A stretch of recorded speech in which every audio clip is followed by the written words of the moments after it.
que nos acompaña en una entrega más de Noticiero RNA Edición Internacional. Comenzamos en este momento a compartir con ustedes las noticias mundiales más sobresalientes. Les saluda Carla Carranza y estos son nuestros titulares. Estados Unidos dejó de lado el consenso que había alcanzado con China y anunció la imposición de aranceles adicionales a las importaciones. China se prepara para responder. En Hong Kong, el gobierno anunció recortes de impuestos y un mayor gasto social para enfrentar la caída económica que se agudizó por las protestas antigubernamentales. En Estados Unidos, un tribunal de apelaciones evaluará la validez de la decisión del presidente Donald Trump de cancelar el TPS a más de 300,000 migrantes. El recién electo presidente Alejandro Yamatei se niega a la idea de que Guatemala sea catalogado como tercer país seguro, a pesar del acuerdo migratorio firmado con Estados Unidos. La disolución del Parlamento venezolano o el llamado de elecciones legislativas adelantadas podría despertar una espiral de sanciones contra el gobierno de Nicolás Maduro.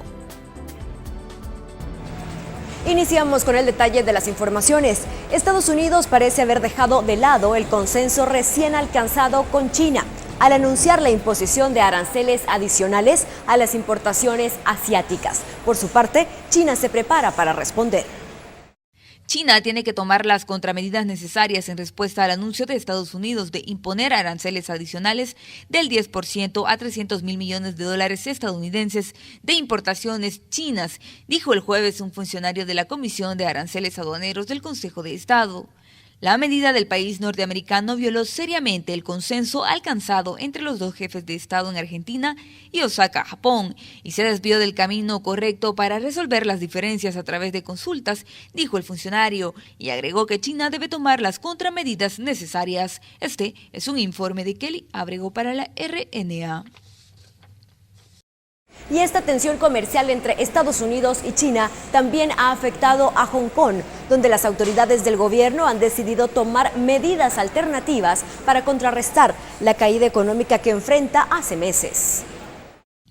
El gobierno de Hong Kong anunció el jueves recortes de impuestos y un mayor gasto social para revertir una caída económica cada vez más grave por las protestas antigubernamentales y la guerra arancelaria entre Estados Unidos y China. El secretario financiero del territorio, Paul Chan, redujo el pronóstico de crecimiento oficial de este año a 0,1%, que sería el peor desempeño desde 2009 durante la crisis financiera mundial. Chan también citó el impacto de la desaceleración del comercio en Asia, la volatilidad del mercado financiero mundial y el riesgo de desorden a medida que Gran Bretaña abandona la Unión Europea.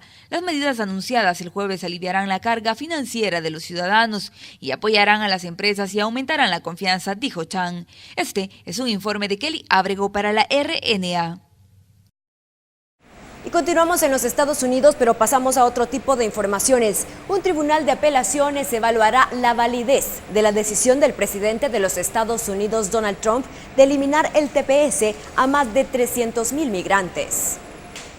El estatus de protección temporal, o TPS, es un amparo que concede Estados Unidos a ciudadanos de países golpeados por desastres naturales o guerras. Dicho amparo les permite residir y trabajar en esta nación hasta que estas penurias cesen.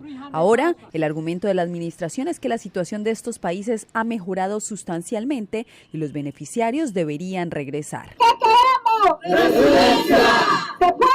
¡Sí se puede! Más de 3,000 inmigrantes de El Salvador, Haití, Nicaragua y Sudán esperan que el alto tribunal decida si le da la razón a Trump o les da más tiempo a los tepecianos. La abogada Eileen Blessinger explica los posibles escenarios. Una de las cosas que puede pasar es que la Corte dice que la decisión de poner un amparo en la cancelación del TPS se queda con el amparo. La otra cosa es que puede decidir que el gobierno no puede quitar el TPS sin ninguna razón específica. Otra decisión que pudiera tomar, lo cual yo no creo que va a pasar, pero pudiera ser que la Corte dice que el gobierno tiene derecho de cancelar el TPS en esta forma. Esta situación con el TPS y la administración se arrastra desde el año pasado, cuando una familia salvadoreña inició una demanda argumentando que el presidente actuó de manera arbitraria y con sesgo racista al terminar el TPS. Tengo familia que por años y por años han vivido con TPS. Esto legalmente y a la forma que está escrita es un programa temporal. Pero como cada administración presidencial lo ha extendido, menos Trump, ya no se ha hecho. Los tepecianos no son personas que están aquí de manera temporal. Mientras beneficiarios de El Salvador, Haití, Honduras o Nicaragua buscan actualmente la extensión del TPS, los venezolanos esperan que el Congreso de Estados Unidos o el presidente Trump decidan ampararlos con este beneficio. Yasmín López, Voz de América, Washington. Y continuamos hablando de migración, solo que nos vamos hasta Centroamérica, específicamente en Guatemala, donde el recién electo presidente Alejandro Yamatei ha dicho que Guatemala no será catalogado como un tercer país seguro, a pesar del acuerdo firmado en julio con los Estados Unidos. El presidente electo de Guatemala dice que su país no encaja en la definición de tercer país seguro. Alejandro Yamatei dice que su país no cumple con lo establecido en la Convención de Ginebra sobre el Estatuto de los Refugiados, base del polémico acuerdo migratorio firmado en julio pasado con Estados Unidos. El documento implicaría que los migrantes que lleguen a Guatemala en su camino hacia Estados Unidos soliciten asilo en este país y no en la frontera estadounidense. El hecho de que un juez federal haya suspendido el acuerdo porque consideran que el presidente Trump se extralimitó en sus funciones nos dan en parte la razón. Pero tenemos que esperar que diga la resolución de las Cortes en los Estados Unidos para ver cómo queda. Yo le diría que yo creo que estamos haciendo una tormenta en un vaso de agua porque no sabemos el alcance del proyecto. Yo, como le digo, por definición, tercer país seguro, no puedo estar de acuerdo. El acuerdo podría reducir el elevado número de migrantes, entre ellos salvadoreños y hondureños, que han abrumado el sistema de inmigración estadounidense, pero ha generado gran polémica debido a que Guatemala es un país aquejado por violencia de pandillas y pobreza, entre otros problemas. El documento fue criticado en Guatemala porque al firmarse no contó con el aval del Congreso. Yamatei, que logró la victoria al frente de un partido conservador, afirmó que el tema migratorio será una prioridad en su gobierno. Nosotros vamos a nombrar el Viceministerio de Asuntos Migratorios y su sede va a ser en Washington. Y va a tener a su cargo no solo la embajada, sino todo el cuerpo consular en los Estados Unidos a nivel de un viceministerio de Relaciones Exteriores. El acuerdo fue firmado en medio de amenazas de Estados Unidos a Guatemala de imponer sanciones arancelarias a sus productos, así como a las remesas que los guatemaltecos reciben de sus familiares. Gracias por continuar con nosotros. Nos vamos hasta Sudamérica, específicamente en Venezuela, donde la posible disolución del Parlamento y un llamado a elecciones adelantadas podría generar una espiral de sanciones en contra del gobierno de Nicolás Maduro. Las más recientes sanciones de Estados Unidos al gobierno en disputa de Nicolás Maduro habrían provocado las amenazas de disolución del Parlamento de Venezuela, de mayoría opositora, o el llamado a elecciones tempranas. Esto de acuerdo a la visión de analistas. Aunque la amenaza no es una carta nueva. Vamos a medirnos electoralmente. Ese escenario traería a la mesa un fenómeno de causa y efecto mucho más amplio, según el experto Diego Aria. Por el lado de los europeos vamos a observar mayor escalamiento de la presión internacional. Para Jeff Renzi podría convertirse en un argumento para elevar la presión internacional a otro nivel. Quizás veremos más disponibilidad a una solución militar. Ambos expertos coinciden en que la amenaza da la espalda a las negociaciones promovidas por Noruega en Barbados, lo que crispa aún más las tensiones internas. Ese puente que existía de comunicación que estaba avanzando lentamente, porque la situación es compleja, pero estaba avanzando, pues se debilita. Sabemos que no hay paciencia infinita. Entonces yo creo que eso es una clara escalación del conflicto actual en Venezuela. Maduro decidió congelar la participación de su delegación en el diálogo, horas después del anuncio de nuevas sanciones por parte del gobierno estadounidense. Guaidó, por su parte, asegura que el Parlamento seguirá ejerciendo sus funciones. Jorge Agobián, Voz de América. Para poder establecer relación. Y continuamos hablando de Venezuela. Un estudio recién realizado indica que 4 de cada 10 venezolanos quiere salir de su país y el 50% de estas personas planea hacerlo antes de que finalice el año. El informe del segundo trimestre de este año de la firma Consultores 21 indicó que los países sudamericanos serían el destino predilecto de quienes desean irse de Venezuela. El destino principal de estas personas es Colombia con 29.4%, mientras que un 21.7% se encuentra en Perú y 20.3% en Chile. El director de la encuestadora, Saúl Cabrera, en entrevista con La Voz de América, reveló la cantidad de personas que según el estudio han emigrado del país. Y eso arroja una cifra que pudiera estar, tomando el margen de error de la encuesta, etcétera, entre 4.800.000 personas y 6 millones de personas. Cabrera coincide con el alto funcionario de las Naciones Unidas para los Refugiados, Filippo Grandi, quien expresó que, y citamos, no es optimista sobre una próxima solución a la desbordante migración venezolana en la región. Entonces, lo que dice el funcionario de ACNUR, yo creo que tiene razón, porque a pesar de que tanto en Chile como en Perú y en Ecuador han empezado a tratar de ver cómo limitan esa inmigración desordenada, generando la petición de visas, etcétera, pero es que las fronteras son, en realidad esos son unos coladores. Sin embargo, según cifras de la Cancillería venezolana, se han recibido más de 50.700 solicitudes para retornar al país a través del denominado Plan Vuelta a la Patria, por lo que el gobierno en disputa planea aumentar la frecuencia de vuelos y aviones para tal fin. Álvaro Algarra, Voz de América, Caracas. Y continuamos hablando de Venezuela. La falta de inversión por parte de la administración y algunas de las sanciones impuestas están afectando también a los deportistas que han decidido salir del país para poder continuar con sus sueños. Antonio lleva más de 20 años compitiendo con la selección de karate de Venezuela. Hoy recuerda con anhelo los años en los que él y sus compañeros podían entrenar juntos con regularidad como el resto de equipos nacionales. En la selección de karate específicamente, yo creo que la gran mayoría está viviendo fuera de Venezuela. Desde el seno del Comité Olímpico del país, bajo condición de anonimato, nos dicen que la reducción de fondos de la administración en el deporte, el congelamiento de los activos venezolanos por parte de Estados Unidos y las sanciones que apuntan a quienes hacen negocios con Caracas han afectado directamente a estos deportistas que ahora solo coinciden en las competiciones. La última de ellas, los Juegos Panamericanos celebrados en Lima. Para mí ha sido complicado muchas veces el tema de la logística, ¿no? Poder a veces salir de Venezuela. Hay cada vez menos opciones en cuanto a vuelos, en cuanto a el tema de los costos también.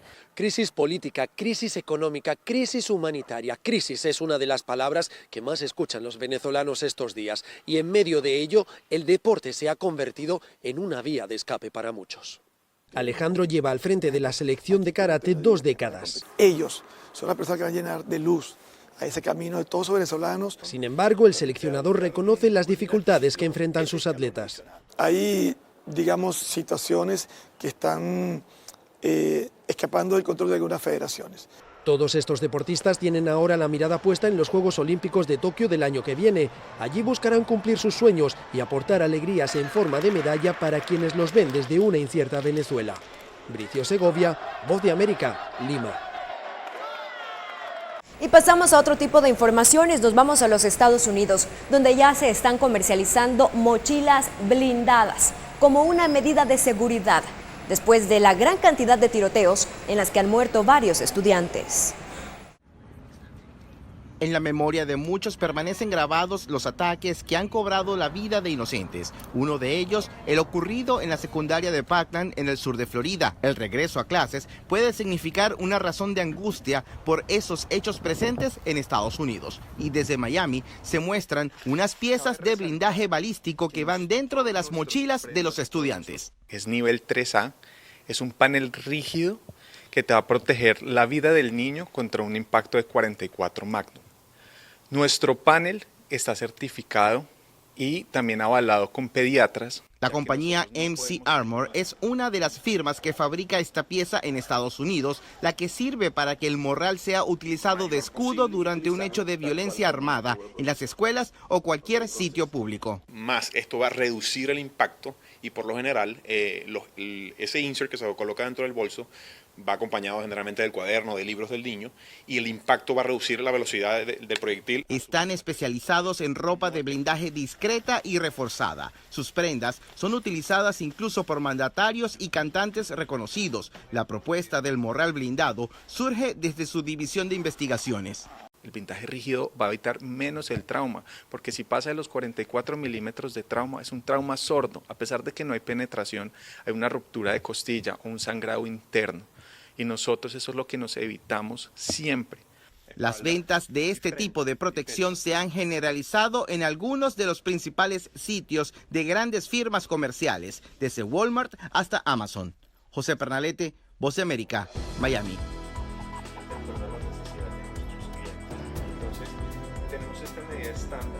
Estamos de regreso con ustedes, nos vamos hasta Japón, donde al menos 11 personas han resultado heridas tras el paso de un poderoso tifón que, acompañado de lluvias y fuertes vientos, ha afectado también carreteras y otras estructuras. Un poderoso tifón azotó el jueves el suroeste de Japón con fuertes lluvias y vientos, hiriendo al menos a 11 personas y paralizando el tráfico durante la semana de vacaciones budista de Japón. El tifón Krosa aterrizó cerca de Kure, en el oeste de Hiroshima, mientras viajaba hacia el norte y acumulaba vientos de hasta 144 kilómetros por hora, dijo la Agencia Meteorológica de Japón. 6 personas resultaron heridas durante la noche en Hiroshima y otras 4 prefecturas, según la Agencia de Manejo de Incendios y Desastres.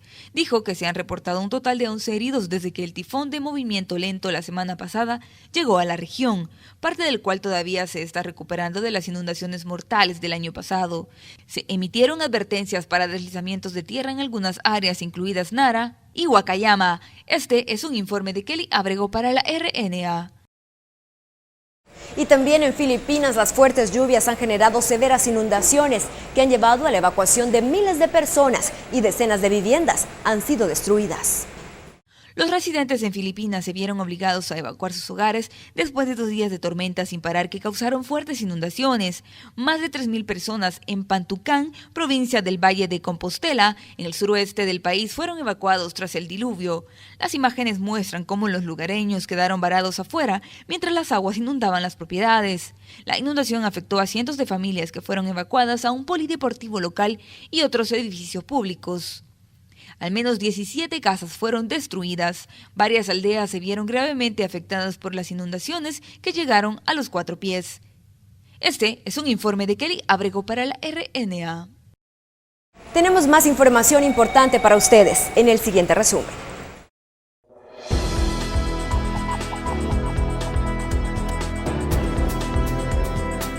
En Inglaterra, un hombre de 52 años fue apuñalado con un destornillador. 7 adolescentes han sido arrestados luego del asesinato. La policía de Northumbria dijo que un niño de 14 años, 2 de 15 años y 4 de 17 fueron arrestados después del ataque. El hombre, que no era conocido por los jóvenes, fue atacado dentro de las puertas de una entrada al centro comercial cerca de una panadería. Un avión de pasajeros realizó un aterrizaje de emergencia en un campo fuera de uno de los aeropuertos de Moscú, luego de chocar con un grupo de pájaros, hiriendo al menos a 23 personas, dijeron funcionarios rusos. El A321 de Ural Airlines, que transportaba a 226 pasajeros y una tripulación de 7, golpeó a las aves cuando despegó en una ruta hacia Crimea. Las autoridades dicen que un hombre armado que se encerró durante horas en una casa de Filadelfia, disparando e hiriendo a 6 oficiales, está bajo custodia policial. El sargento de Filadelfia, Eric Grip, dijo que el hombre fue detenido luego de un enfrentamiento de 1 hora con la policía. Los oficiales estaban cumpliendo una orden de narcóticos en una casa y ya habían entrado cuando estallaron los disparos. Este es un informe de Kelly Abrego para la RNA.